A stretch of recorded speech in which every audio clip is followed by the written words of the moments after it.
Hello guys, welcome back to Beyond the Realms. I'm joined here once again with Crazy Jay. How's it going, man? Great. How are you? Happy afternoon. Yeah, doing awesome, man. We're here on a Sunday afternoon, and this is a special video because we are officially 1 week away from the final half of the last season of Breaking Bad.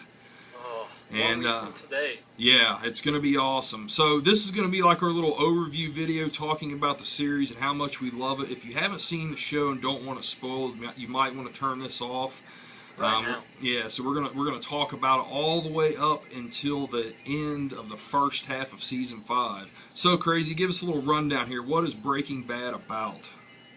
It's basically about, well, it starts out as this guy, Bryan Cranston, Walter White, who starts off like, he finds out he has cancer and wants to save money for his family. So he ends up, this chemistry teacher, he ends up using his chemistry to want to go into the meth business with his former student Jesse Pinkman, and then they end up cooking crystal meth, and it spirals out of control from there. Yeah, and it's amazing how the show, like how it started off like that and how it's ventured in so many different directions there. I mean, it still centers around Walter White and his decision to make meth, but I mean the show's just gotten so layered and intricate.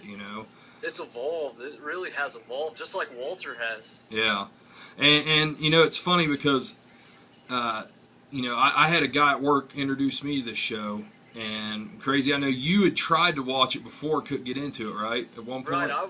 It bored me. It really did. Yeah, and my wife was the same way. We started watching it. She couldn't get into it. Well, I kept watching it, and as I told her more about it, she started watching it again. Then we both got hooked. And I started watching it right up before season 3 started.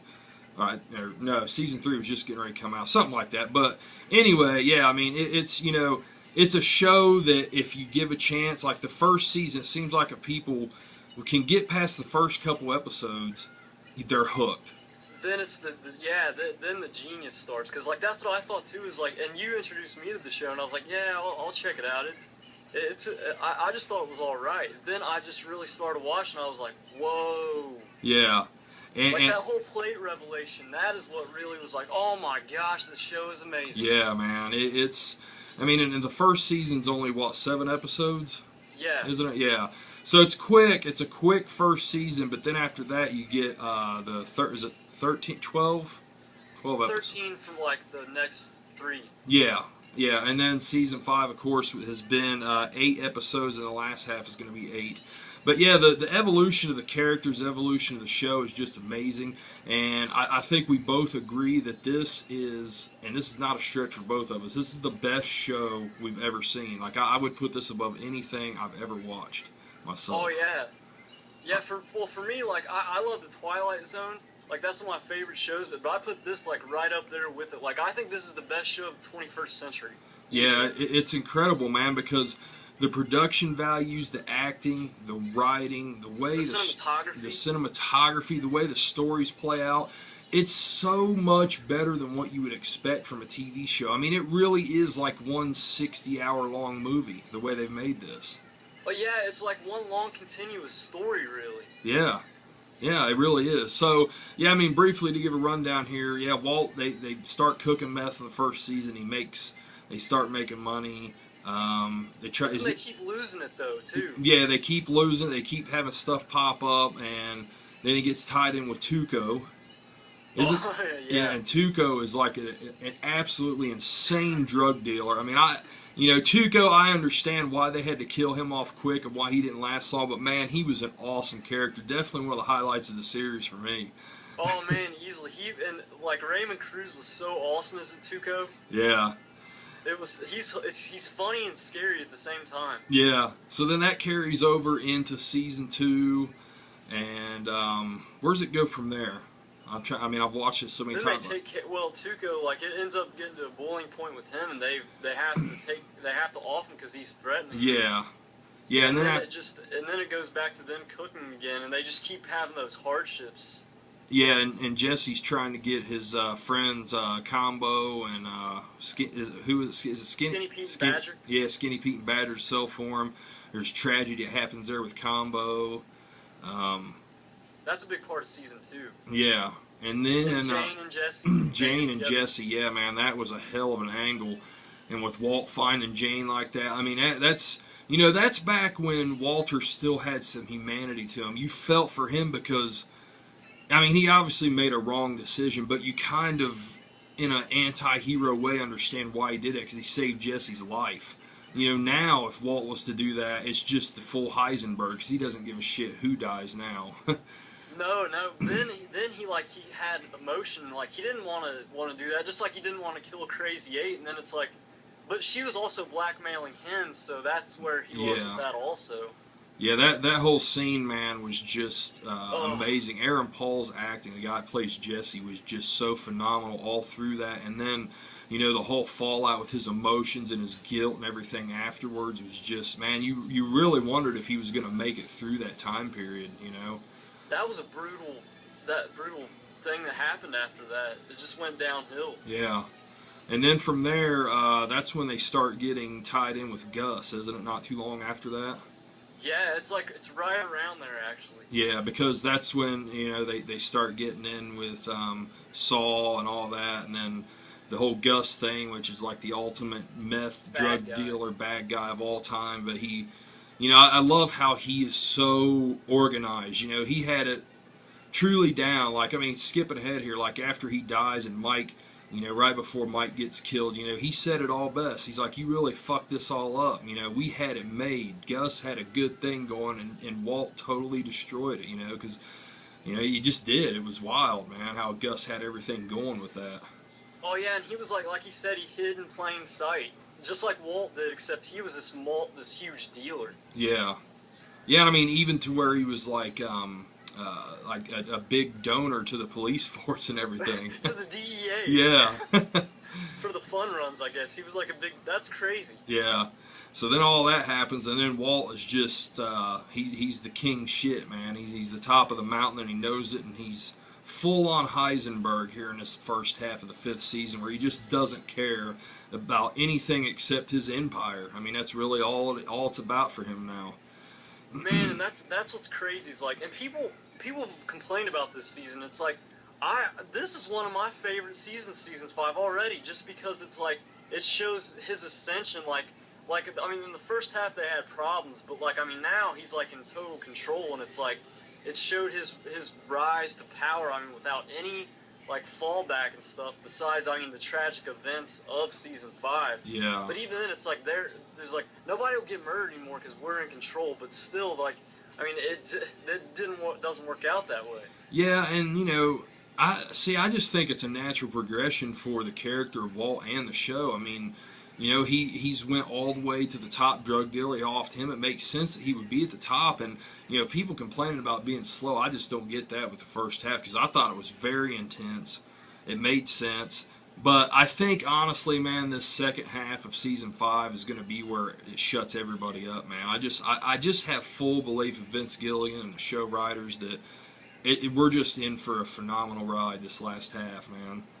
Oh, man, I can't imagine where they're going to go with the next half, because like they're all talking about it, and like I think it could be like some of the most amazing television ever. And like that's where it's like rare. It's like shows normally when they get in later seasons, they like decline in quality. Breaking Bad just got so much better. Yeah, and I think it all comes down to what you said at one time too, man. Is Vince Gilligan being the show creator and runner throughout from beginning to end.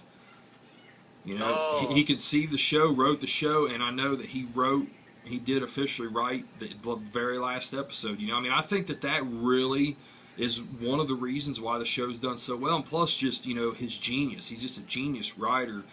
And, they've just had a tremendous team working on this all along. And, we can't go here without talking about Hank and how awesome of a character Hank is, too. We have to bring up Hank. Man, Dean Norris is awesome as Hank. Man, He is, man. He's a great character, man. Yeah, he's probably my favorite on the entire show. And, this guy really deserves redemption and deserves to nail Walt's ass to the wall, man. I think it's going to happen. Yeah, but that's what's funny. It's like it's like the show has been building up to this from the very beginning. Yeah, it really has. And, and that's the thing. Like, it's easy to think you know how it's going to go, but we never know how it's going to go. They always pull the rug out from underneath us. But, man, the way that ended with him seeing it, with him figuring out that it's Walt, it's like, oh, my God, man. Where, because now, he's going to know from the beginning. So these last 8 episodes are just going to be intense as hell because he has been on Heisenberg's trail. He has been right on him the whole time. And he's even closer to Hank than what he thought. It's his own brother-in-law. So just imagine the meltdown from this, man, and how these last 8 episodes are going to go. It's, wow. It's going to be so, and like, plus those outside factors with like all the, the people that Walt got into business with, like in this season too. Yeah, exactly. Yeah, the one. It's like it's going to be it's going to be tragic either way, and that's what I mean. It's like that's funny. It's like people prepare themselves for that, and it's like everybody's prepared for that, but it's like it's just a matter of seeing how it plays out. Yeah, exactly. And the thing is too, man, with it being the last episodes, all bets are off, man. Any character could die at any time. Anything could happen in these last 8. And that's what makes it even more, anticipation, because it's like, damn, what are they going to do, because it's going to be very dark. It's not going to have a happy ending. Walt is not going to cruise off into the sunset in this. Everything he's done is going to come crashing down on his ass, but the sad thing is everybody around him is going to have to deal with the fallout as well. Yeah, and they're all collateral, too, in the drug industry. Yeah. And that's like begging for tragedy either way, which is, that's what I said, is like his family, like they don't, he is in such a mess, and he put them into a mess, and they didn't want to be there, and that's all his fault. Yeah, it is, man. They had no choice, and then plus the way he was with Skyler, he's left her with no choice, and she's got pulled right into it, and she's just, she's insane. Maybe she'll be the one to take Walt out. You never know. She's lost her mind. I feel so bad for Jesse too, because it like when Walt went down this spiral, this descent into a horrible person, Jesse's became he has a conscience still. Yeah. And, it's tragic, seeing him just his with that Drew Sharp kid, just when they killed him. It's that's destroyed him, and it's that's I hope he gets some redemption too. Yeah, and the evolution of the character of Jesse is amazing too, because he was the bad guy at the beginning. Walt was the awkward good guy trying, Breaking Bad. Now it's completely opposite. Jesse's scared to death of him in the whole situation, Yeah, I know, man. But we're getting down to the end here. We only got a couple minutes left. But do you have any quick predictions for this last half? I think Walt's gonna bite it. Yeah, I think so too, man. It's hard telling how that's going to be. I think, that's going to happen. I think, I can't wait to see what happens, of course, with Walt and Jesse and all that, what happens if they get redemption. But also the ricin. The ricin's going to play some type of factor into this. They played it up too long. They showed Walt hiding it. Somebody's going to get it with that ricin, I think, overall. But we'll see, Oh, yeah, I think it's all ended up into a horrible way, though. That's what it's telegraphing for. That's what's going to be so sad about it. And they described it as a roller coaster ride, descent into hell or something. Hasn't one of them said it like that? Basically said it that way. Yeah, that's what Bryan Cranston said. Yeah, it's going to be nuts, and I can't wait. So guys, we're going to wrap this up. But Breaking Bad starts 1 week from today on August 11th on AMC. If you haven't watched it, check it out. They're all on Netflix, and they actually just added the first half of Season 5 this past Friday. So you can watch every episode, get caught up and watch this. I promise you will not regret it if you check this show out. It is fucking amazing in every way, man. It's the best. Yeah. So Crazy, thanks for joining me, man. This has been great. Thanks. And we might possibly do a little wrap-up episode once the whole show's over. Who knows? We might try to do that, too. That might be something worth doing. So, all right, guys, this is Jason. Thanks for joining me, Crazy. You've been watching Beyond the Realms. Have a good one, guys. Later.